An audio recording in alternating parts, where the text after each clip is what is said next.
Konnichiwa, y'all, and welcome to the 10 at 10 for Tuesday, August 6th of 2024. We got an open house coming up again, bro. We got an open house coming up on Labor Day. It's one of our bigger open houses of the year. It's one of our fall open houses.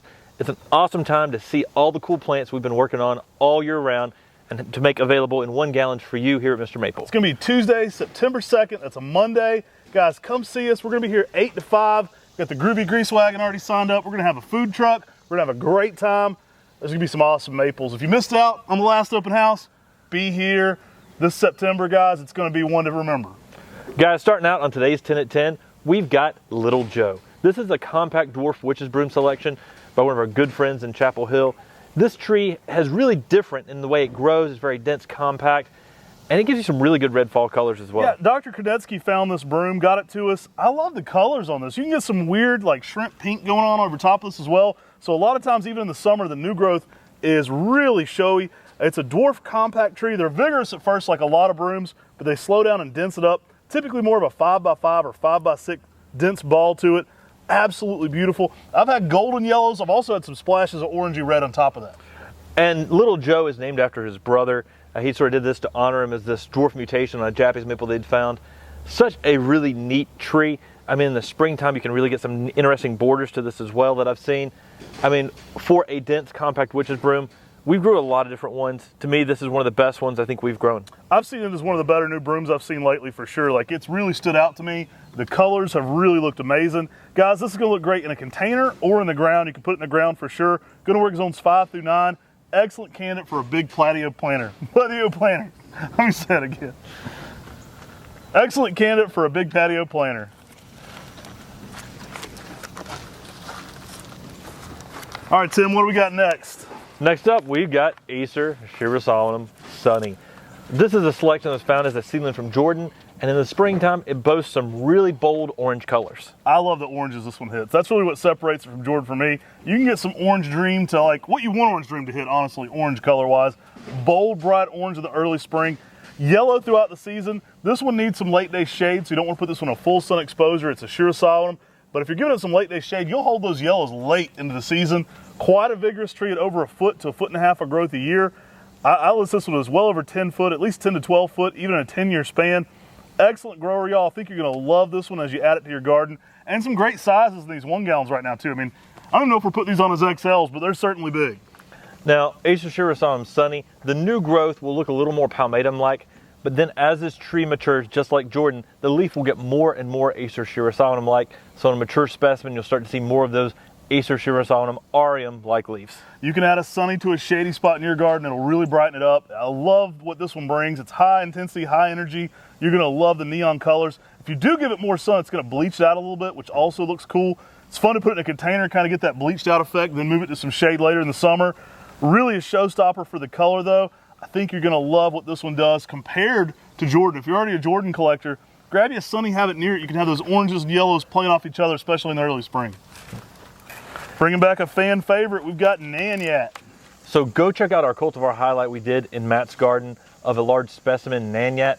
I mean, this is one of the most amazing trees. I fell in love with it. It's got green bark, it's Shishigashira-like, and it's got a pure yellow fall color. Yeah, I often sell this one as a combination of Aoyagi and Shishigashira because you got the lime green bark, you got the yellows in the winter, you got the neon yellow fall color, and you got the texture and the leaf shape of something in the Shishigashira family. So you got that crumpled leaf, everything you love about kind of an Ojishi Shishigashira characteristic, the stretched out bark interest of an Aoyagi.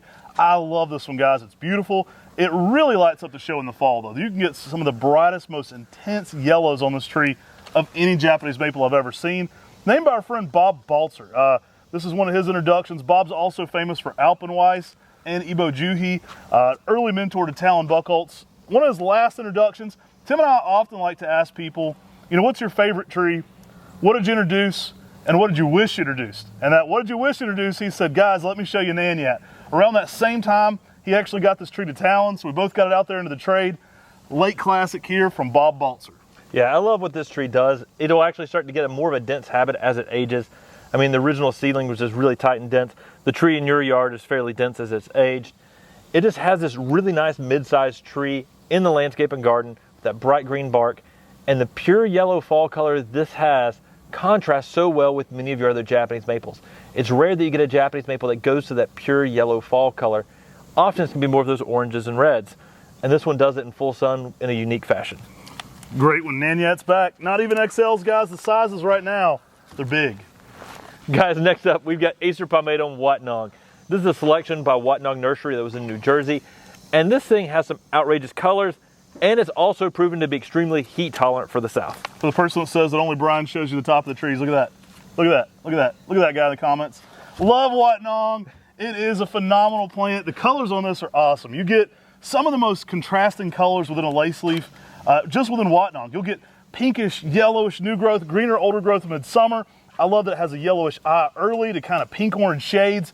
It really puts on a never-ending show. Now, one of the things that separates Watnong from something like Baldsmith is it has a semi-upright habit. We've described that a little bit with something like Scarlet Princess, and that's kind of what this one does. It kind of arches up and then weeps down. So it's a unique habit to it, not your traditional umbrella shape, but you'll get that eventually. It's just more of a different way of getting there. There's a lot of branches that certainly goes upward. And that upward habit that's weeping down overall creates a dynamic specimen out there in the landscape. The bold orange fall colors that this goes to are outrageous as well. This is one of my favorite weeping lace leaves, Watnong. This is one you should get today. We don't have huge numbers in this, so it's probably going to sell out pretty quickly. Again, going to work zones 5 through 9. Exceptional heat tolerance. A lot of people sing its praises even down in Alabama for durability.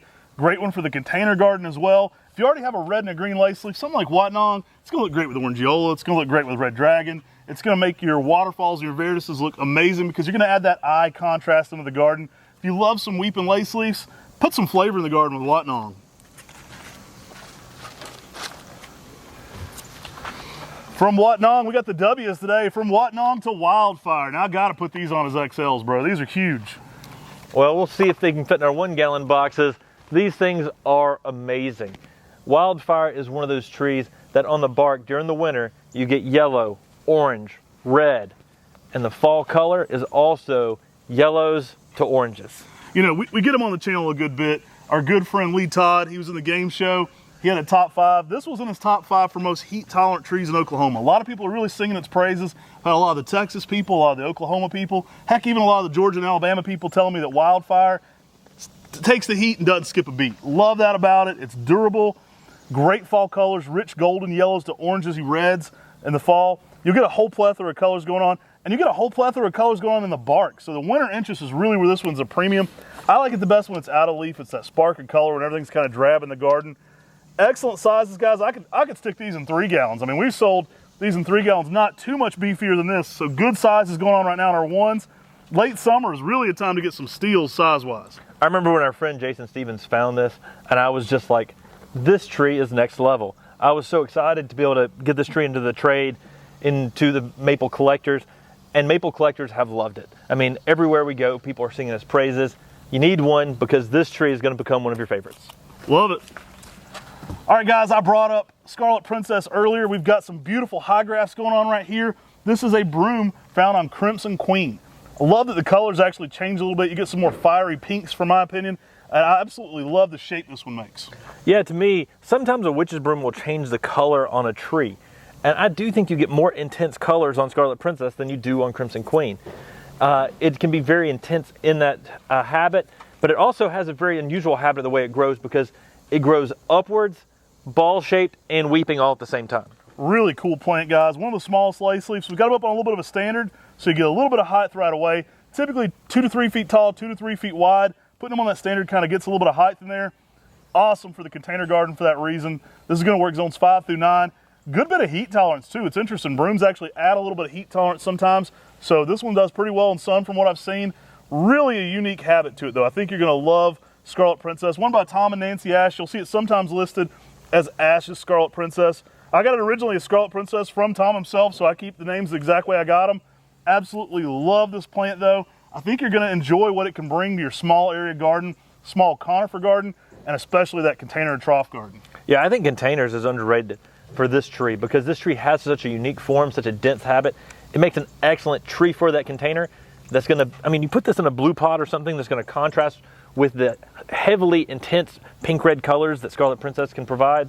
This is a tree you're going to love. Grab you one today. High graft Scarlet Princess.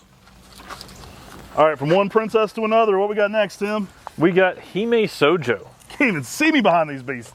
Look at this thing. This has got to be XL. Is this XL? Man, these are huge, man. I love this. Hesojo is a dwarf dark red. Absolutely love this. It's probably the best red of that Hime type family. So I definitely categorize this with something like Kohime and Murasaki Kohime. The leaf shape, the color, quite exquisite. The other thing I love about Hesojo, and it's noted in many people's books, like the book for Maples by Masayoshi Yano, is that this tree holds its color very well in the shade. And for me, it is one of the best dwarf reds for the shade because of that reason. It stays dense, compact, really small leaves, excellent for bonsai. But if you're just looking for a small tree for your garden that's going to be a little more shaded and you want it to hold that red color, Hesojo rocks it out. Guys, this is a perfect candidate for a dark red, small leaf bonsai. Dense, compact, beautiful plant. Plant one of these grafts right now. You can get air layers from it. You can get rooted cuttings from it. This thing is immaculate. I've certainly seen them staked to grow taller. If you don't stake them high, they tend to be more of a dense, round shrub. Beautiful plant to be growing. Bright, bright pink red fall color, almost a real crimsony scarlet in the fall. Durable, heat tolerant. I've saw them growing in full sun in Raleigh. You'll like this one for its durability. Again, it's going to work zones 5 through 9, but it does push that intensity. Whether it's sun or shade, I think you're going to love grabbing you a Hesojo. Hime you'll see a lot meaning princess, and Sojo meaning dark red. All right, guys, one of my all-time favorites, maybe my favorite green lace leaf of them all, I'm going to go ahead and call it. We got Germains Gation. We did an interview with Who's Magazine, How's Magazine with Jay Sifford back in the day, and I said it's the Mack truck of Japanese maples. That's one of my favorite statements that stuck with this one. Germains Gation is 10 by 10, guys, in just 10 years. So you're going to look like you got one of those Biltmore house, one of those Longwood garden kind of trees. You get a massive specimen in a short amount of time with Germains Gation. Yeah, I love this tree because it gets out there, makes that large specimen in the landscape. It's one of those trees that really just twists and contorts and creates a really unique shape.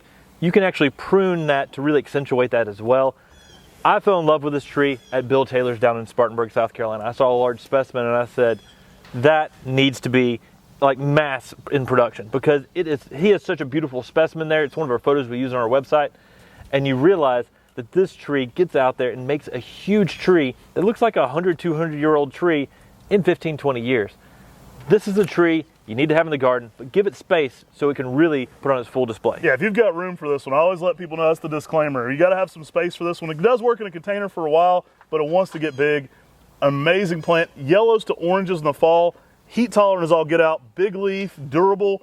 You know, put this one out. Let it become a specimen in your landscape. People are going to be telling fibs on this one. This is my 200-year-old heirloom my grandmother's passed down from generation to generation. Like, I saw you plant that in 2010, buddy. All right, so these things do get big quick. They're amazing plants. Love that durable leaf shape. I've seen it grow in full sun in Columbia, South Carolina. I always like to put those little anecdotes in when I give those to you. This one's heat tolerant. It's durable. It's going to work zones 5 through 9. And the growth rate is out of this world. A lot of people say, well, I'll never live to see it get that big. And I always let them know you can enjoy maples at every single size. But guys, if you want one with instant gratification, you don't have to buy a big size on Germains because they get out there fast. That they do. And they have some really good yellows to oranges in the fall as well. And for all the way around, an excellent weeping green lace leaf. But give it space because this tree will put on a show and it will make a specimen unlike any other tree. Get it gyrating in your garden with some Germains Gation. All right, Tim, what do we got next on the table? Guys, we've got Acer palmatum Shin Hassa, one of my favorite reticulated Higashiyama styles, but it almost has a Makawa-like habit, tightly layering, and it's dense and compact. These can be vigorous when young, but they will tighten up and get super dense. I love this plant, guys. It is the smallest, kind of funkiest form of that Higashiyama style right now. Great for bonsai, dense, compact habit to this one. Typically 4 to 5 feet, even in 15 years, so a very small, compact habit to this one. Very tightly layered. You will get a lot of vigorous shoots at first, so it's not uncommon when they're young, kind of like Pink Princess, to throw in some growth. It'll confuse people, but then it slows down and tightens up a ton. Perfect for the container garden, perfect for bonsai, and that spring garden is gonna knock your socks off. Now, coming out of the greenhouse right now, these are gonna be pretty green. This time of the year in our heavy shade environment and in our heat of our greenhouses, they do green up a bit. This one doesn't revert, so fret not when you get it. It is gonna be pretty green right now. Beautiful bold red fall colors on this one as well. Yeah, and this one just stays dense, compact, fits great in containers. Shin actually means improved, and Hassa, it's basically referencing Hikasayama or Higashiyama that's in the nursery trade. And the reason this one's improved is because it's more dense and compact. Look at that one. It's a good one. Grab you one of these today, guys. We appreciate you watching. We got some more, though. Boom shakalaka. Check out the size of this Kohime. Guys, Kohime is a dense dwarf compact form. It's one of the most popular trees in the bonsai trade. Guys, we're offering some giant 10 gallons right now. Make a big tree in the landscape, make a great container plant. And this tree makes Akazu can make a cool bonsai. If you hadn't seen those pictures coming in those tins, we've been shipping tins for a minute now. They're getting to people and they're looking amazing. There's a ton of pictures of those in our MrMaple Friends group, guys. You're gonna love grabbing these tins. They're instant gratification right now. Beautiful size Kohime. Bright purple border to this one. You've seen us talk about it in ones before. Here's your chance to grab a 10. Bright purple border, heat tolerant, compact dwarf, rounded toadstool shape, instant gratification sizes in these big tins. Guys, check out quickly today. Many of the trees will sell out fast. Our website doesn't hold it for you to complete that checkout process. And guys, make sure to come to our open house on Labor Day. It's going to be a blast. September 2nd, we hope to see you here. Take care. God bless. And have a great day.